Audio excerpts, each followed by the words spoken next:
She said she needed someone who matched her energy. I guess lying and pretending must have been exhausting, especially when the person you're fooling already knows that I, 36M, was with Maya, 34F, for almost 4 years. We met at a mutual friend's birthday party. She was the kind of person who filled a room. Not loud in a bad way, but magnetic. Everyone wanted to be near her, and she knew it. I'm not built like that. I'm quieter, more observant. I build software, not crowds. But with Maya, it worked, at least in the beginning. She used to tell me, "You calm me down." And I'd joke, "And you wake me up." That's what love felt like then, balance. She was the color, I was the frame. The first time I heard the phrase, "match my energy," it sounded harmless. It was during a conversation about weekend plans. "I don't want to just sit at home again," she said. "Let's do something spontaneous." "Like what?" I asked. "I don't know. You should be the one to come up with ideas." Match my energy. I laughed it off. But over time, that phrase became a weapon. Whenever I didn't react the way she wanted, not enthusiastic enough, not dramatic enough, not validating enough, she'd sigh and say, "You're not matching my energy." It stopped being about spontaneity. It became a code for, "You're not performing the way I want you to." By year 3, Maya had reinvented herself at least 4 times. New job, new friends, new phases. First, she was a yoga influencer, then a life coach, then spiritual minimalist, then networking goddess. Each era came with a new wardrobe, new vocabulary, and new boundaries. And every time, she'd say, "This is the real me now. You just have to keep up." I did, for a while. But loving someone who's constantly rebooting their personality feels like trying to hold water in your hands. You get wet, but you never get full. The beginning of the end started small. She started forgetting to tell me about events, dinners, networking mixers, work trips. Then she started posting pictures that didn't quite make sense with her stories. I'm not the paranoid type, but when someone says they're at a women's wellness retreat and one of the tagged accounts has a guy's reflection in the mirror behind her, you notice. So I asked, calmly, "Hey, just curious, who's the guy in your friend's story from the retreat?" She froze for half a second, then smiled too fast. "Oh, that's just a local guide. Don't overthink it." That "don't overthink it" hit harder than it should have. Because I hadn't been overthinking. I'd been not thinking enough for months. 2 weeks later, I saw a name pop up on her phone while she was in the shower. Eli Dizzyda. The preview said, "Tonight was incredible. You're unreal." I didn't snoop further. Didn't confront her right away. I just sat there on the edge of the bed, staring at the message. And in that quiet moment, I realized something strange. I wasn't angry. I was just tired. Tired of being the calm to someone else's chaos. Tired of pretending that her instability was passion. Tired of performing the role of the unflappable, forgiving man. When she came out of the shower, I asked, "Who's Eli?" Her eyes widened for a split second, the kind of micro-expression you can only catch when you've known someone for years. Then she smiled, casual, confident. "Just a client from my coaching group." "What?" "He said last night was incredible." She blinked, then laughed like I was ridiculous. "You're reading too much into that." He meant the session. "God, you always twist things."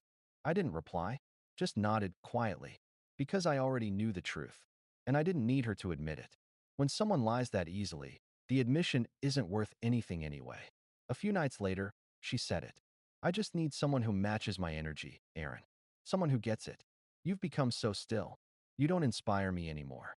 I remember standing there in the kitchen, the light flickering over her face, realizing she actually believed what she was saying, that this was my fault for not being as chaotic as her.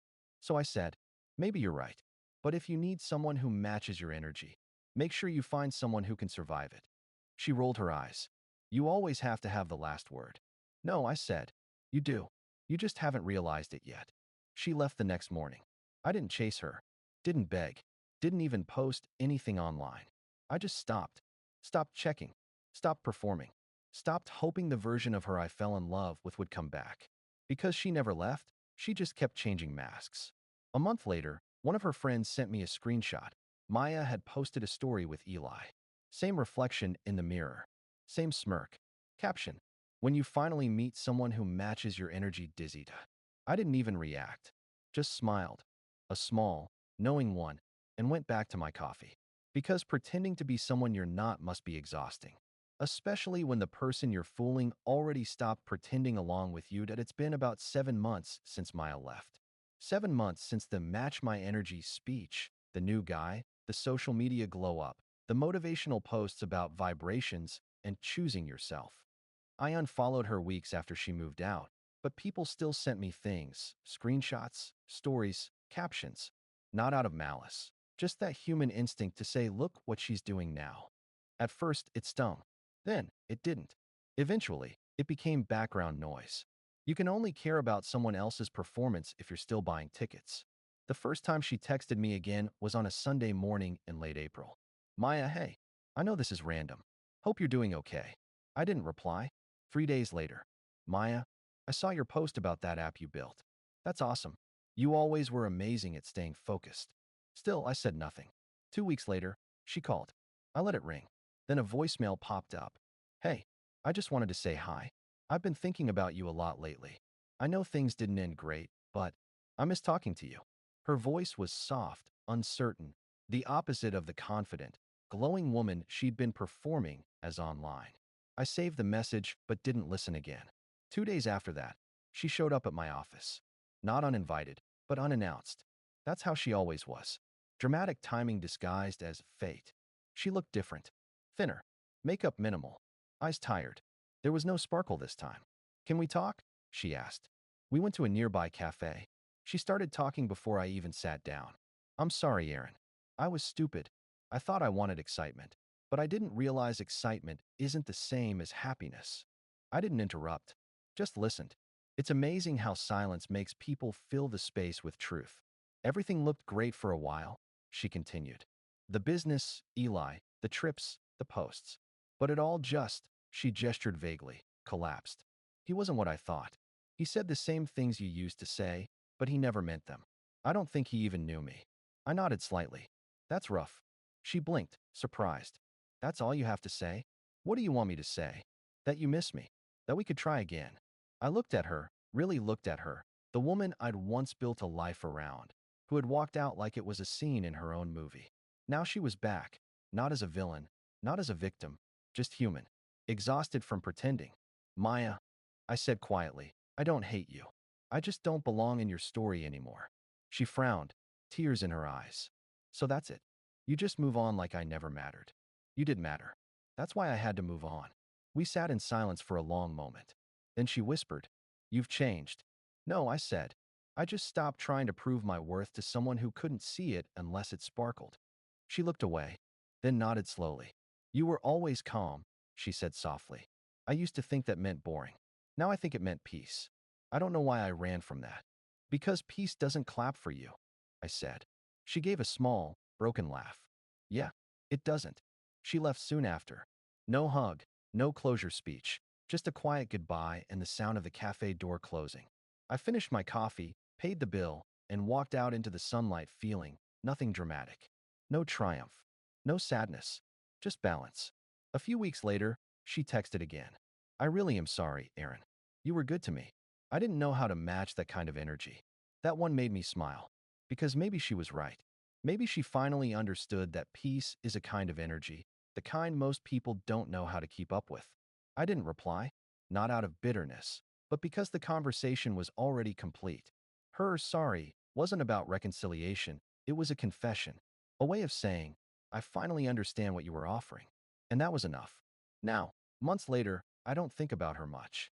I still see her posts sometimes, motivational quotes, new ventures, the occasional self-love caption. I don't feel anything. Not anger. Not nostalgia. Just relief. Because I used to think matching someone's energy meant keeping up. Now I know it means protecting your own. Update 1. It's been a year since Maya left. A full 12 months of silence, reflection, rebuilding, and finally, peace. I didn't think I'd write another update. But something happened recently that felt like the right kind of ending. I ran into her last week. Completely by accident. Grocery store. Early evening. The kind of normal place where the universe quietly tests how much you've grown. She was standing in line with a small basket, almond milk, wine, and a single frozen pizza. I almost didn't recognize her at first. Not because she'd changed drastically, but because she finally looked still. No exaggerated laughter, No phone in hand recording stories. No performative confidence. Just a tired, quiet person waiting to pay for her groceries. She noticed me before I could decide whether to say hi. Our eyes met, and that familiar flicker of surprise passed over her face. Then a small, hesitant smile. "Hey," she said. "Hey," I replied. For a second, it was like time folded back, like we were just two people on a Sunday morning again. "You look good," she said. "Thanks. You too." And for a heartbeat, I meant it. Not out of nostalgia, but respect. We walked out together, the conversation light, surface level, jobs, mutual friends, the weather. She told me she'd left the coaching scene for good. Apparently, things fell apart with Eli months ago. "It wasn't healthy," she said quietly. "He was a mirror. I didn't like what I saw." I nodded. Mirrors do that. We reached the parking lot. There was that inevitable pause, the moment when you both know it's time to say what's really on your mind. She looked down, fidgeted with her keys. "I owe you more than an apology," she said. "You didn't deserve how I treated you. I was chasing validation and calling it growth. You were the only person who never asked me to perform. And I hated that, because I didn't know how to exist without it." Her voice cracked a little on the last sentence. "I used to say you were too calm," she continued. "Now I realize you were just secure. I thought I wanted someone who matched my energy. What I actually wanted was someone who made me feel safe. I just didn't know the difference." I didn't say anything right away, because honestly, there wasn't anything left to fix. "I appreciate that," I said finally. "It took me a while to understand too. You weren't wrong to want more. You just didn't know what that more really was." She smiled through tears.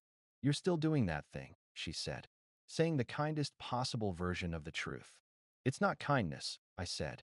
"It's closure." We hugged, awkward at first, then real. Not because we were still in love, but because forgiveness doesn't need romance to exist. Then she said, "You seem happy, Aaron. Really happy." "I am," I said. "Not because I found someone new, just because I found quiet." That's true.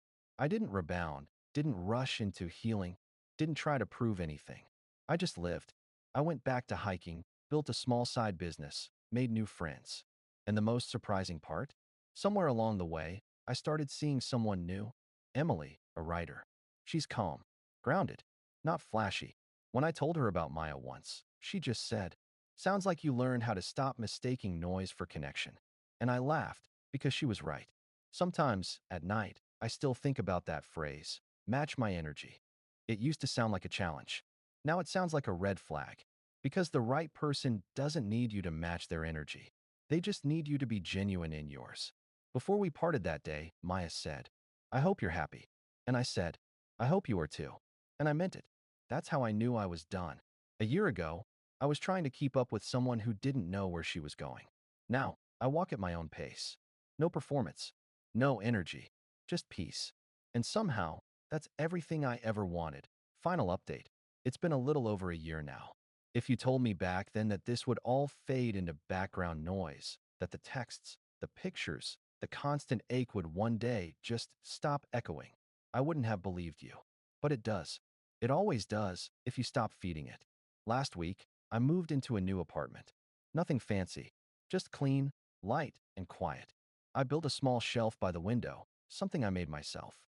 It's where I keep three things: my camera, a book of poems, and a plant that somehow survived everything.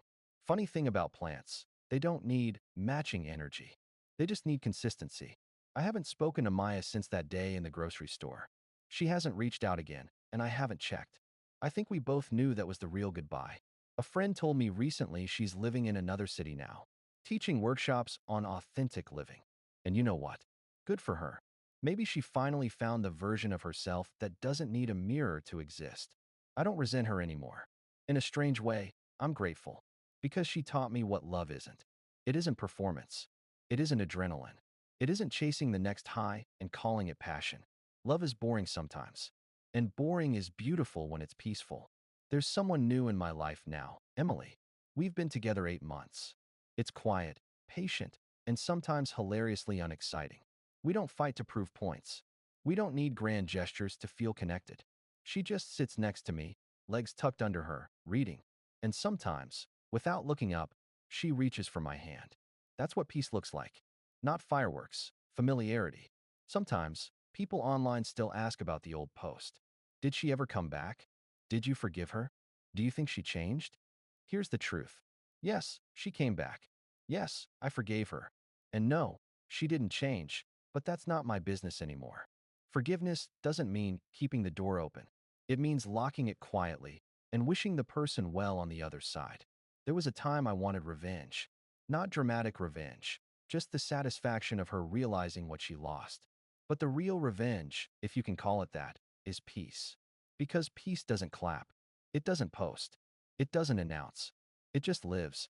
I think, deep down, Maya wanted someone who could fill the noise in her head. But what she needed, and what I became, was silence. And silence isn't sexy until it's gone.